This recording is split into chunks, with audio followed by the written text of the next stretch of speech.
Hello, guys. Welcome you all to the Insights into Books podcast. Let's start today's discussion, folks. It is fantastic to be here. You know, usually when we sit down for one of these deep dives, we're looking at something external, right? A moment in history, a new technology. Something out there. Exactly. Something out there. But today, it feels different. Today, we're looking inward. We're holding up a mirror, really, to ourselves, to the listener, to the very way we interact every single day. That's exactly the feeling I got. It's like we're about to pull back the curtain on something we all live with, but I don't know, maybe never really see. We live in a world that just, it cannot stop talking. It really can't. I mean, think about it.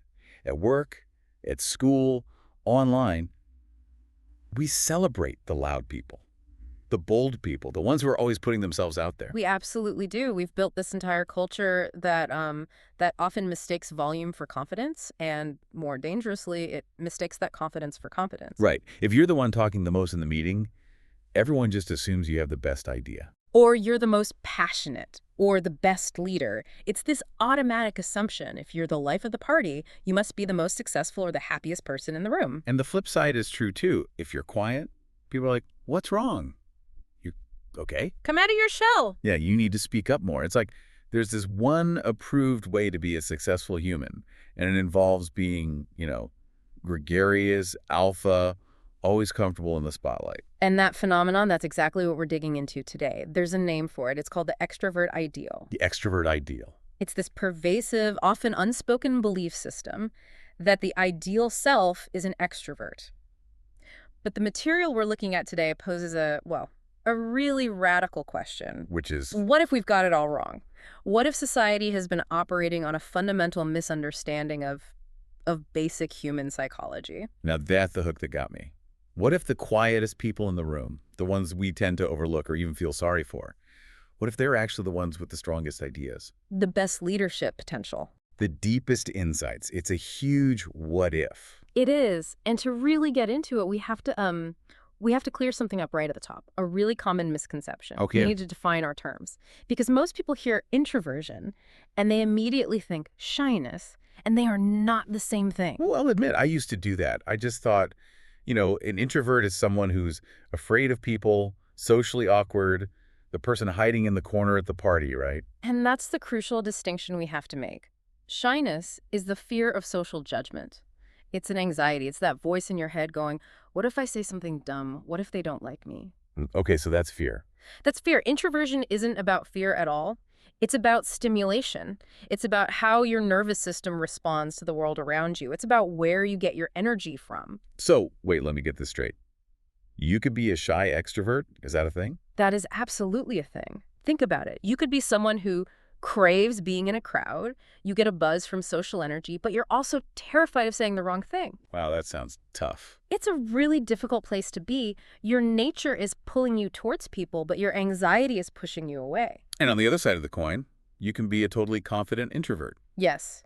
Think of a famous actor or a CEO who gives keynote speeches. They might have zero fear of speaking to a crowd of 5,000 people. They can be charming, they can be articulate, commanding even. Nice. But, and this is the whole key, when the speech is over, they're absolutely drained. They don't want to go to the after party. They need to get back to their quiet hotel room and just decompress. So it's not about bravery, it's about the battery. That is a perfect way to put it. It's all about your energy economy. And it's also important to say this isn't, an on-off switch. You're not just one or the other. Just a spectrum. It's a spectrum, exactly. Most of us are somewhere in the middle. Ambiverts, they're called. But the research suggests that at least a third, maybe even up to half of the population, leans pretty significantly toward the introverted end of that scale. A third to a half? That's huge. That means if you're in an office right now or a classroom, every second or third person you see is wired this way. Exactly. And if our society is systematically undervaluing that many people, if we're sending them the message that their natural way of being is some kind of flaw, we are leaving an unbelievable amount of talent on the table. A colossal amount. And to understand how we got here, how we got to this place where loud equals good, we actually have to look back. We have to look at history, because this isn't some law of nature. It's a cultural invention, and a fairly recent one. Right. We didn't always worship the life of the party type. Not at all. If you wind the clock back to the 19th century, especially in America, society was organized around something totally different. Historians call it a culture of character. Okay, let's unpack that. Culture of character. What did that actually look like? What did people value? The focus was all on the inner self. The words you'd see in advice books and hear in eulogies were things like honor, duty, integrity, discipline, virtue. So less about performance. Way less. It was about how you behaved when no one was looking. It was about your moral fiber, your The substance. classic example that always comes to mind is Abraham Lincoln, right? He's the absolute archetype of the culture of character. People praised him for his humility, his substance, his quiet fortitude. He wasn't flashy or charismatic in the way we think of it now. He was often described as somber, even melancholic. If you were a politician today, the media consultants would have a field day. Oh, absolutely. They'd be telling him, Abe, you got to smile more, be more energetic, work the room, tell some jokes. Get on TikTok. Right. But back then, his gravity, his seriousness, was seen as a sign of deep character. It meant he was a serious man for serious times. So what happened? When did we make the switch from valuing the serious, honorable man to valuing the, what's the phrase, the mighty, likable fellow? It all changes right around the turn of the 20th century. We move from the culture of character into the culture of personality, and the engine driving that change wasn't some philosophical movement. It was the economy. It was industrialization and urbanization. Oh, the Great Migration. People moving from the farms to the big cities. Think about it. In a small 19th century town, you knew everyone. You knew the blacksmith, the baker. You knew their character because you'd grown up with them. You saw them every day. Trust was built over a lifetime. You didn't need them to sell themselves to you. You already knew the product. You knew the product. But when millions of people moved to the cities to work in these new factories and big corporate offices, suddenly you're a stranger in a sea of strangers. And in that world, first impressions are everything. Everything. Your inner virtue doesn't get you a job if you can't prove it in a 5-minute interview. You had to sell yourself. You had to learn to be magnetic, fascinating, attractive, dominant. Personality became a commodity. And you can see this in the self-help books from that era, can't you? The whole focus shifts. Drastically. The old advice manuals were about being a good person, duty to God and family. Then, boom, you get the rise of people like Dale Carnegie. How to win friends and influence people. The playbook for the new era. And suddenly the advice is all about public speaking, personal magnetism, learning how to make people like you, how to dominate a conversation. You went from be good to be interesting. Be memorable. And advertising. Oh, advertising poured gasoline on this fire. Ad campaigns started to specifically target social anxiety. Creating a problem to sell a solution. Precisely. They sold toothpaste, mouthwash, soap, deodorant by implying that if you didn't have a dazzling smile or a bold presence, you'd be judged. You'd be a social failure. They monetized the fear of being a wallflower. Wow. And the net result of all of this is that society started to see introversion not just as a personality type, but as a kind of pathology, a problem that needed to be fixed. If you were quiet, you weren't just quiet, you were suffering from an inferiority complex that needed to be cured. Which is devastating if it's just how you're wired. Yeah. Which brings us to the biology of it all. Because this isn't just a preference like liking vanilla over chocolate, is it? Can I just wake up tomorrow and decide to be an extrovert? The science on this is just fascinating, and it says pretty clearly, no, this is deeply biological. Temperament is estimated to be about 50% heritable, and it really all comes down to how our brains are calibrated for stimulation. You mentioned the battery metaphor earlier. Let's really get into that. What's happening inside our heads? So it's about different parts of the brain, like the amygdala, which is sort of our emotional switchboard. But an easy way to think about it is baseline stimulation. An introvert's brain has a naturally high baseline level of activity. Their internal world is already buzzing. So they're kind of running hot already. Exactly. They don't need a lot of external input from the world to feel awake and engaged. In fact, too much external input, loud music, bright lights, a crowd of people, quickly pushes them into a state of overstimulation. Their brain is already at an 8 out of 10 on the volume dial, so a party cranks it to a 12. That's a perfect analogy. And it feels overwhelming, it feels draining. So they recharge their batteries by dialing that input down, by being in a quiet place, by seeking solitude. And extroverts are the opposite. Their brains have a lower baseline of stimulation. If they're in a quiet room by themselves, they can start to feel understimulated. They feel bored, sluggish, almost tired. Like a car that's idling too low and is about to stall out? Exactly. They crave external input, the noise, the action, the people, to bring their brain activity up to that optimal level of arousal where they feel their best.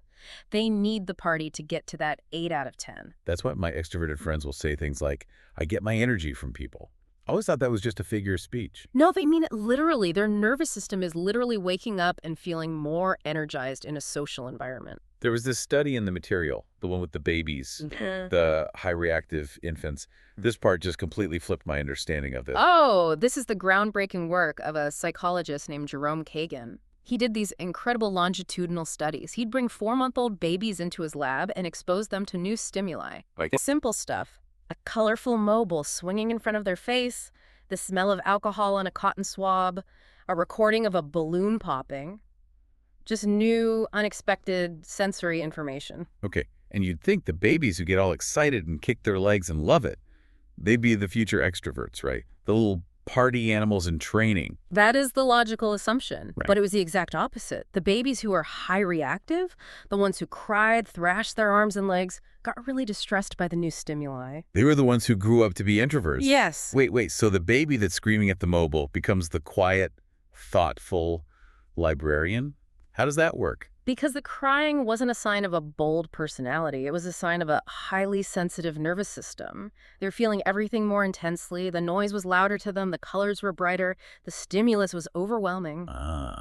So as they grow up, they learn to manage that sensitivity. They learn to manage it by avoiding situations that are too overwhelming. They naturally gravitate toward quieter, less stimulating environments. And the calm babies, the low reactive ones? Ones who barely even flinched at the popping balloon, their nervous systems were less sensitive. They needed more stimulation to even register it. So they grew up to be the extroverts, the ones seeking out novelty and excitement and crowds to feel that buzz. That is just... It completely reframes what it means to be quiet. A quiet person isn't tuned out. They're actually more tuned in than anyone else. They are processing everything on a deeper level. The flicker of the fluorescent lights, the subtle shift in someone's tone of voice, a micro-expression on a face. And this leads to this wonderful metaphor that researchers use now, the Orchid hypothesis. Right, the orchids and the dandelions. I love this. So the idea is that most people, most kids, are like dandelions. They're resilient, they're hardy, you can plant them anywhere, a rich garden, a crack in the sidewalk, and they'll probably turn out okay. They can handle a bit of rough weather. They're sturdy. They're sturdy. But a minority of kids, the highly sensitive ones, the introverts, they're like orchids. Really? They can be. If you treat an orchid like a dandelion, if you neglect it, or put it in a harsh, chaotic environment, it will wither and die. It will do much worse than the dandelion. Wow. But, and this is the beautiful part, if you put that orchid in the right environment, if you give it the right care, the right nurturing, it won't just survive. It will bloom into something absolutely spectacular. It can often outperform the dandelion. So it's a high-risk, high-reward kind of temperament. In a way, yes. The same sensitivity that makes an introvert vulnerable to being overwhelmed is also the source of their greatest strengths. Empathy, creativity, deep thought, and careful observation. Which is not exactly what we value in, say, the modern corporate world. We don't talk about orchids in the boardroom. We talk about leadership. And that brings us right to the myth of charismatic leadership. Yes. The assumption that the loudest person in the room is the leader. It's like the Harvard Business School model, right? Where your grade depends on how much you talk. It's so pervasive. We just equate verbal fluency, the ability to think and speak quickly and assertively, with intelligence and competence. But the research is stunning on this. There is zero correlation between being the best talker and having the best ideas. Zero. Zero. That's actually terrifying when you think about how many important decisions are made in meetings. We're just following the person who's best at improv. Or the person who is most comfortable with the spotlight. And this is where the research on introverted leaders is so powerful. It shows they often make superior leaders, but specifically in certain contexts. This is that proactive versus passive employee dynamic, isn't it? Yeah. This is a huge aha moment for me. It's a game changer. Let's imagine scenario A. You're leading a team of employees who are pretty passive. They need a lot of direction, a lot of motivation. They're waiting to be told what to do. Like movers on a truck, they need someone to rally them. Exactly. In that situation, an extroverted leader is fantastic. Their natural energy and enthusiasm are infectious. They can rally the troops and get things moving. Okay, makes sense. What's scenario B? Scenario B is you're leading a team of proactive, creative, self-starting employees. These are people who are full of their own ideas. They want to take initiative. Like a team at a tech startup or a design firm. Perfect example. Now, in this scenario, the extroverted leader can actually be a liability. Why? Wouldn't they love all that energy? You'd think so, but what can happen is that the extroverted leader, by their very nature, gets so excited about their own vision that they can inadvertently dominate the conversation. They might not even realize they're doing it, but they can suck all the oxygen out of the room. So they accidentally shut down all those good ideas coming from the team. They can, yes. They might feel a little threatened by others taking the lead or just get carried away and talk over them. And the introverted leader in that same scenario. The introverted leader is a natural listener. They're less interested in putting their own stamp on everything and more interested in finding the best solution. So they'll draw out the ideas from their proactive team. They'll let people run with their good ideas. They shine the spotlight on others. So they're better at cultivating the talent that's already there. Precisely. They're harnessing the group's intelligence instead of imposing their own. And we see this again and again in history with these quiet leaders. Rosa Parks is such a powerful example. We think of her as this icon of defiance, but she wasn't a loud agitator. Not at all. People who knew her described her as having a quiet fortitude. She was a person of radical humility. Her power wasn't in shouting, it was in her unshakable, quiet resolve. Her silence was a different kind of protest, and in many ways a more powerful one. And then in the business world, you have someone like Bill Gates. The classic example of an introvert. He built Microsoft through sheer intellectual force and deep, solitary focus on a problem, not by being the most charismatic guy at the cocktail party. He led with his ideas, not with his social dominance. And Gandhi is another one. He wrote about his own shyness. He did. He said his shyness was a shield that helped him in his search for truth. It made him more economical with his words. He said, "In a gentle way, you can shake the world."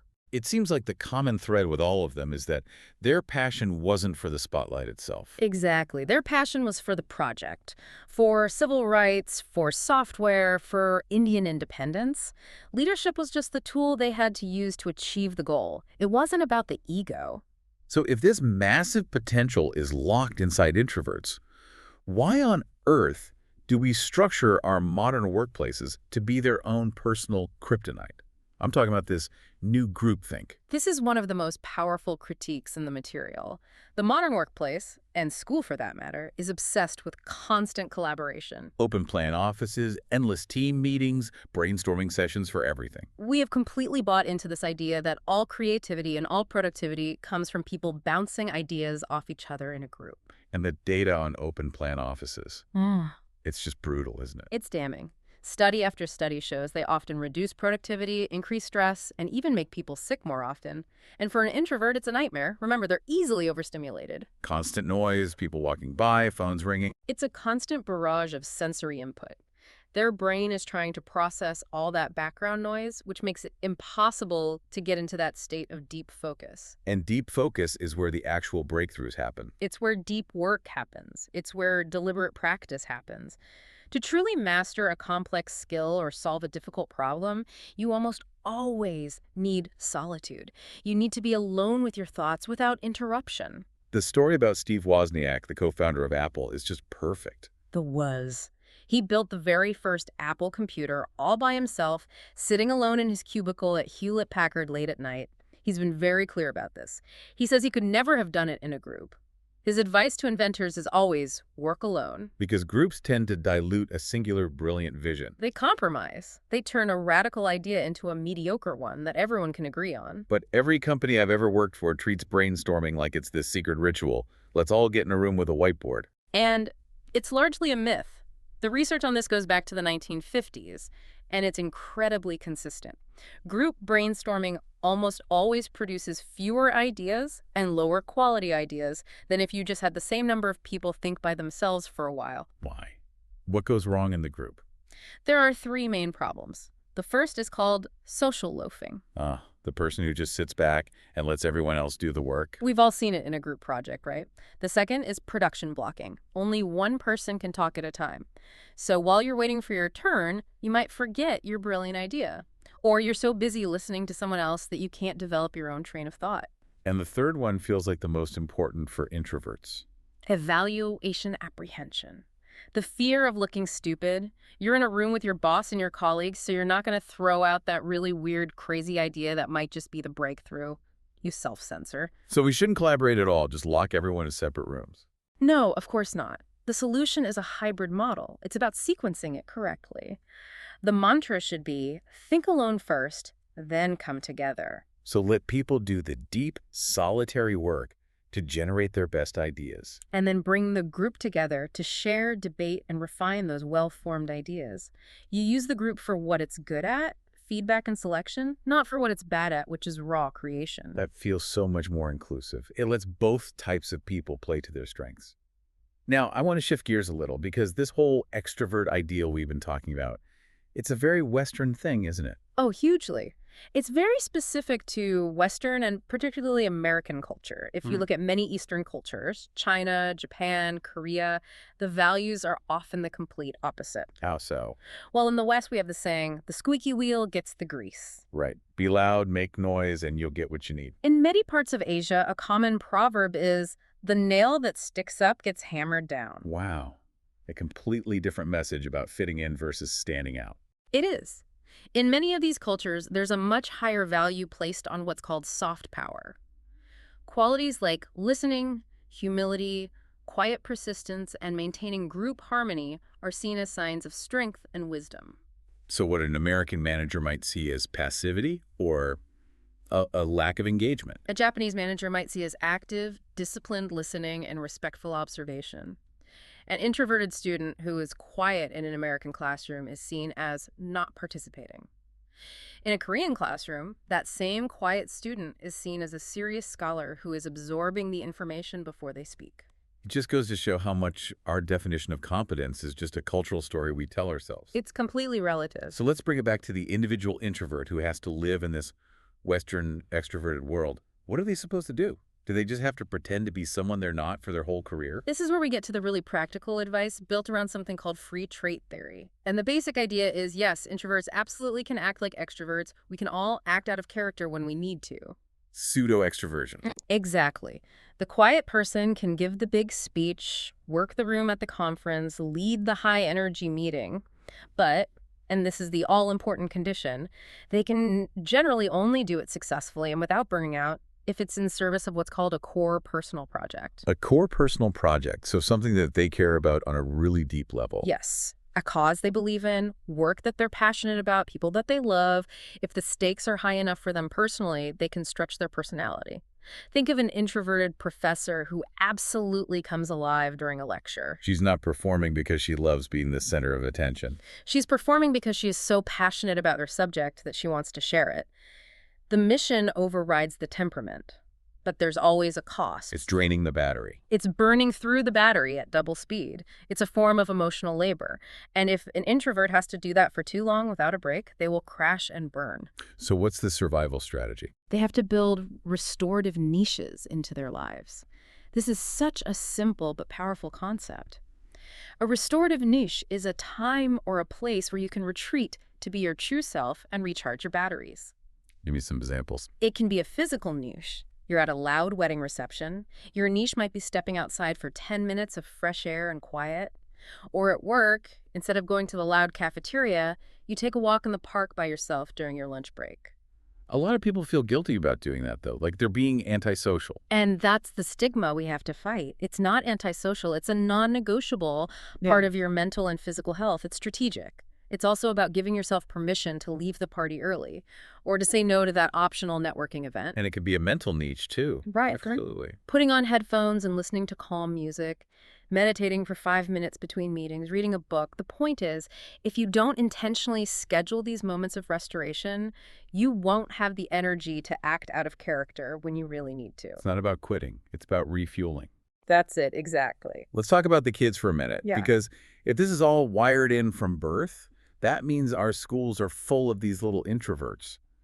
And the way modern education is structured, it seems like a real challenge for them. It can be a huge challenge. So many classrooms have moved to this group pod model where desks are clustered together for constant interaction, And so much of the grading is based on class participation. which is almost always just a measure of who raises their hand the most or who shouts out answers the quickest. So you have the introverted child who is listening intently, processing everything deeply, and is going to go home and write a brilliant essay. But they get a lower participation grade than the kid who is just talking a lot without really thinking. And that sends a terrible message to the quiet child. It teaches them from a young age that their natural way of learning and being is somehow wrong or deficient. So what's the advice for a parent who has one of these sensitive orchid children? Number one is the most important. Do not pathologize their quietness. Don't constantly ask them in a worried tone, "Why are you so quiet? Why don't you play with the other kids more?" They hear the anxiety in your voice and they internalize it. They start to believe there really is something wrong with them. But you can't just let them hide in their room forever. There's a balance, right? There's a balance. You don't want to overprotect them, but you also don't want to overwhelm them. The key is gentle encouragement. You nudge them into new social situations, but you respect their limits.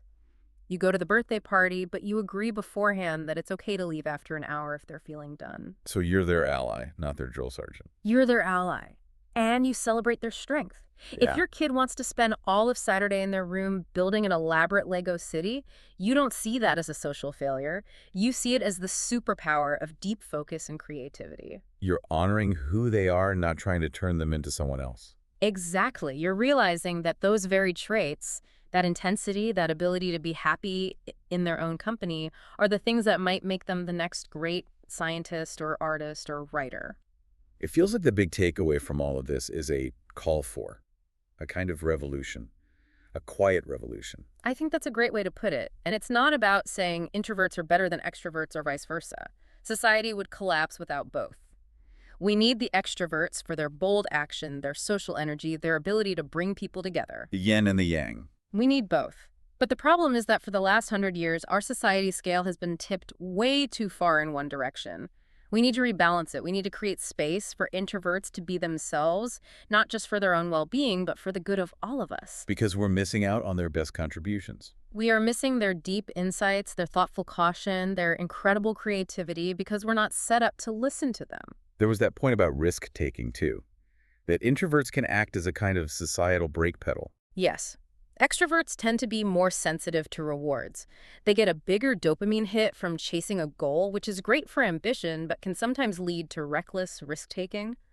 Think about the financial crisis. A lot of reward chasing without enough caution. Exactly.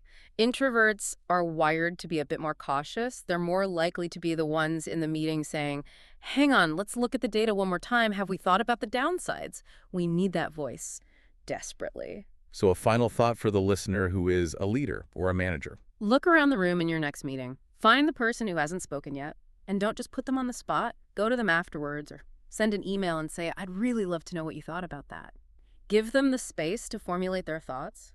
You might find your best idea is hiding in that silence.